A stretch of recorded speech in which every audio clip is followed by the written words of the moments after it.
kuyintokozo ukuthi sikwazi ukukhuluma nawe. Sibheke into ehlukahlukene nabelapha abahlukahlukene. Namhlanje sikuphatheleke la udokotela, umelaphi wendabuko, umthandazi, Mkhulu somaHhashi. Mkhulu kunjani? Mne wethu uyaphila? No, siyaphila. Hayi siyaphila nathi mfowethu. Sikhuluma nomelaphi wendabuko la usemkantshubovu, senesikhathi eside kulomkhakha wezokwelapha. Uyabasiza kakhulu abantu. Uyatholakala futhi kulabo sebemdinga ukuthi basize. Sithi asikhulume naye kafushane ngodaba olujwayelekile elomdliwa. So ukulibheka ngokujulile naye aveze ulwakho ulwazi ngoba wonke umuntu usuke nolwazi, baningi abalaphi abawazi umdliwa nabawazi ngendlela yabo. Abanye bathi uyatetisa umdliwa, abanye bathi hayi umuntu owayekhule la ekhaya wafela la ekhaya, abanye bathi ha umuntu oningi. So la ke sizozwa ngaye ukuthi yena uthi umdliwa yini. Mkhulu, yini umdliwa? Uyawazi umdliwa? Uyini umdliwa? Wemne wethu legama lomdliwa noma lo moya esikhuluma ngawo, sikhuluma ngendaba enkulu. Uyabona umdliwa usuyimoshile impilo zabantu, ngizosho lokho, uyayimosha usaqhubeka. Kodwa sinembono ehlukahlukene. Ngiyathanda ngoba uyakuveza ukuthi minini imbono ekhona ngomdliwa. Wakwathi omunye wathi umdliwa, kusho ukuthi olunye ulimi wathi umdliwa. Ngathi hayi mina ngazi umdliwa, kodwa wabona ukuthi sikhuluma ngento eyodwa. Lapha mfowethu sikhuluma ngomoya, umoya esingakhuluma ukuthi into engathi isibhoko. Kodwa isibhoko angithi kuyenzeka nje ukuthi ngoba kwakunethuna lapha kumuntu uyapoka kanjalo, akusinto eyenziwe leyo, into nje. Ake sikhulume ngomdliwa. Umdliwa ilapho esikhuluma khona ngomuntu ovusiwe. Lo muntu uvuswa kuphethuneni, umuntu ongeyona wesibongo sala ekhaya. Uyahamba eyovuswa ngemithi ehlukahlukene. Esikhuluma lapho ngemithi efana novuka. Imithi ehlukene izizwe ngezizwe ivuswa lo yamuntu loya, bese lo muntu eyabuyiswa efakwe kuleli khaya. Leli khaya mayifaka ufaka uphiwa leli khaya. Leli khaya njoba eliphethe kuyena uxosha isidalwa kuba uyena obusa leli khaya. Yingakho uthola ukuthi la ekhaya abantwana bala ekhaya bafunda kodwa bathola imisebenzi abenzi lutho. Noma izinto zala ekhaya impela ziyaphithana kodwa usuyifakile inyanga. Usuhambile wayogezwa ngenkukhu ukhathele ukugezwa mfowethu. Manje wena mne wethu indaba la imekhona kakhulu ukuthi umdliwa umoya wasemathuneni noma wethuna noma umuntu ngqo ovuswe ethuneni ngaleyo mithi efakwe kuleli khaya ngokuthi ezolibusa. Nje esingakusho ukuthi kubuthakatho kusuke kwenzeka lapho ngoba lo muntu uyavuswa kuthiwa nanti ikhaya nokuyingane noma yini. Ingakho uthola ukuthi ngishisa likwazi esidala esasinezingane kuthiwa nomdliwa wawukhona kusekhona ugogo wakho. Umdliwa mawufakwela ekhaya ufana nedlozi, uyanibatha nonke. Yingakho ngisho ungabaleka uyohlala eThekwini, uyohlala eCape Town. Kodwa uzothi uyafika uyohlola bephinde bekubusele kuthiwa wena unomdliwa ovala izinto zakho. Yingoba ubalele awukwazi ukubalekela ngoba ugcina usuphila njengento eyisidalwa noma ewubudlozi kuwe. Futhi kuyenzeka ukuthi umdliwa ube khona ekhaya ugcina uzenza idlozi. Kunamakhaya uthola ukuthi mfowethu abantu bathwasile bawu10 noma bawu5. Uyayizwa lento. Lento igcina iyenza into eziningi ekhaya. Ngakho ke ingakho nje ngamafuphi bengifuna ukuchaza ukuthi umdliwa uyini. Ukhandeka kanjani kuze kube nomdliwa? Umdliwa ingakho umuntu mina othi hayi umdliwa umuntu owayihlala la ekhaya noma kunomuntu owangena la wabulawa abantu waseba umdliwa. Angeke ngathi kakhulu noma ngimphikise kakhulu ngoba umdliwa isipoko ongesona sala ekhaya. Ungakubeka ngalokho. Kodwa igama umuntu osuke evusiwe. Evuswa ngemithi thizeni. Omunye uzobuza vele ukuthi yini abantu ithonga la ekhaya lihlulwa umuntu wangaphandle. Lo yamuntu uvuswe ngemithi, wavuswa ngezizwe kwenziwa imikhuba eyenziwe. Ubuya yena usebuya ngamandla ukuzomosha yonke into. Isidalwa ke sona isidalwa nje akukho suke kwenziwe kuthiwa hayi siyaqinisha isidalwa. Ayikho into enjalo kuthiwa kuqinisa umsamo. Ayikho ukuthi uyaqiniswa idlozi straight. Ayikho leyo. But umdliwa kusuka kukhona imithi owenziwe ngayo. Yingakho ufika uba namandla la ekhaya ukwazi ukuxosha isidalwa. Kwakuyisotsha lapha yana ukuthi hamba olwa lapha yana labantu lapha. So inhloso vele ukuzola izobhilisa. So yiziphi impawu abantu abangabona ngazo ukuthi hayi kungenzeka umdliwa lona usibambela ekhaya noma mina impilo yami ngenzeka ibanje umdliwa mhlawumbe kuphe umuntu angabona ngawo. Yabona bhuti akulungi lutho kulelo khaya. Number 1 into obunhlanhla la ekhaya iyashabalala ngokuqala lokho. La ekhaya ubaba ngakwazi ukuthi mhlamba abafundisa abantu kodwa abantu bengathola imisebenzi benama degree la ekhaya kuyashonwa kunekhaya ukuthi mawuke wahlaba namhlanje kade nenza imbuzi kuvele kushona umuntu kunomdliwa lapho kulelo khaya la ekhaya kunento egijima njengento ephilayo la ekhaya kunomoya khona ukugula kwala ekhaya ukufuna ukwazi kuyashintshana ungathola ukuthi wena kukhona into ekuphathayo egijima eswini mangathi wena ungcono iphethe umfweni ukugula kwakhona kuyashintshana kugcina ekhaya kubashintsha kunabantu othola ukuthi kunalabantu okuthiwa hayi badlidakamiswa umdliwa uyakwenza ukuthi kudlidakamiswa ngoba awufuni into ekuthiwa success la ekhaya ungayithenga manje imoto mfowethu uthi usezoyibika ufika uthi hayi ngizobika imoto ubuyele emuva iginqe imoto awufuni ini success but umuntu uzosho ukuthi thina sake sabona kunokhaya kunokwenzeka bhuti kunezinto ozisebenzisayo mhlawumbe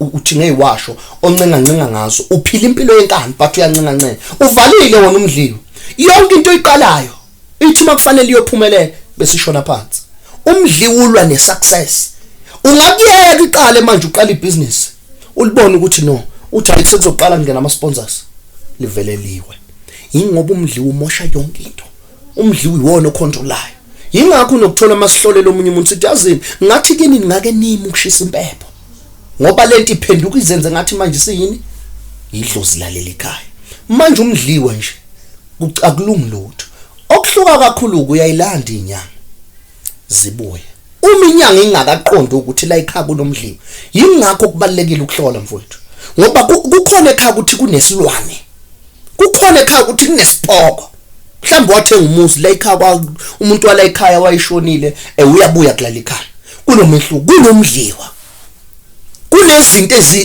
ezaphoswa noma lihlushwa inyoni noma yini manje umuntu okuhlolelayo noma leyo nyanga kufanele iqale ukuthola ukuthi la ekhaya kunani ngoba umuntu ezothi kunesilwane wayile kunomdliwa lo muntu vele uzosebenza mayiphuma lapho ngeke kube namehluko so lo mdliwa uyalapheka yini ngane wethu uyabona mne wethu umdliwa uyalapheka kodwa kulula ngalendlela ekukhulunywa ngayo uma kulasho umdliwa noma bangeza abantu bakhona nikukhuluma niqede uyajumisa ufiki uvela uqhamuka nje uthi hayi ngizolapha umdliwa ngeke uwenze lokho kumele uvele ujumise nivumelane ningalibeki usuku kusho wena uthi hayi ngiyofika kulelo khaya ngizosebenza kodwa uthi ukuhlala belindile nje bona fanele bazi ukuthi izongena inyanga la ekhaya izosebenza ubuza ukuthi uyalaphekani asiphinde sibuyele mfowethu lana ngiyathanda ukuthi sixoxe le ndaba esixoxayo ngizobuza nawe uyakwazi lokho into exhumanisa abantu abaphilayo nabangasekho number 1 uma uzokwenza umsebenzi noma ufuna ukukhuluma nogogo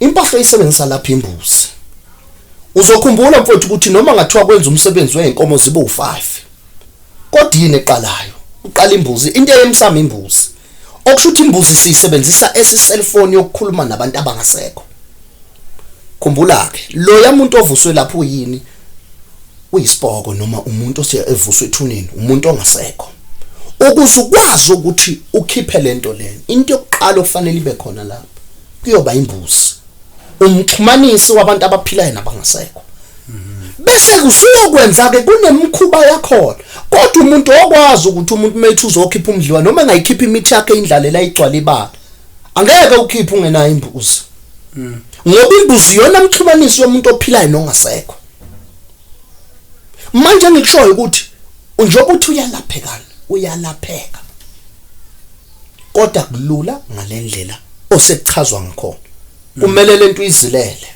ufike nawe ustrong uzazi indaba zakho ugaye ngempela thina mangabe siyalaphana sisuke sizilile masiyokhipha umdliwa sigaye ngempela ukuthi lapha kufanele ngingena ngenza lemkhuba engizoyenza kuleli khaya funa la ekhaya mangiphuma kusale kunomehluko uke wakhipha umdliwa sekunemiza ababongayo kunemiza ababongayo ngoba kunaleyo ukuthi umdliwa wena uthwesa umdliwa yes kuyenzeka ukuthi umuntu individual not ikhalo hayi ukuthi umdliwa ungene ekhaya kuphela wena individual thunomdliwa yes kwavusa umuntu wafana nokuthi ushadiswa yena kunomuntu namhlanje uzokhumbula ukuthi omunye umuntu uthi sikhuluma ngalento okuthiwa spiritual husband umuntu wesifazane kunendoda emvakashelayo umdliwa uyakwenza lokho ukhumbula ukuthi lo muntu uzohamba lokho kuthiwa uyogezwa ngeinkukhu lapha emfuleni wagezwa kodwa ihambe lento yini edala lokho umdliwa lona kune spiritual husband kunomdliwa spiritual husband sisebenza ngenye indlela but konke uthole nje konke kuyenzani kuyamvakashela umuntu wesifazane kodwa usehambile umuntu wesifazane akalapheki yini lapho kusuke kumdliwa ngoba umdliwa uyakwazi phela ukuthi uma ungakazazi indaba zakho wena umlapho indaba ukuzolapha lo muntu ngeke umlaphe ngakho ke kufuna wazi ukuthi number 1 yokuqala mawuhlola ngoba indaba enkulu kakhulu indaba yokuhlola ungathi umuntu unesilwane wale nomdliwa ngoba lezi zinto azilashwa ngendlela eyodwa isilwane uyakwazi ukusilapha ngemithi nje yakho oyithathayo uyixoshe ngaleyo ndlela ngemithi yakho ungafakanga mhlawumbe isilwane ethizeni imithi yakho kodwa umdliwa ngeke kube lula ngaleyo ndlela abantu bageziwe mfowethu emfuleni kuphina kuphi umuntu usehambe kakhulu wayogezwa kodwa umehluko empilweni yakhe akawuboni ilapha inkinga khona so uma usufikile wena sesiphetha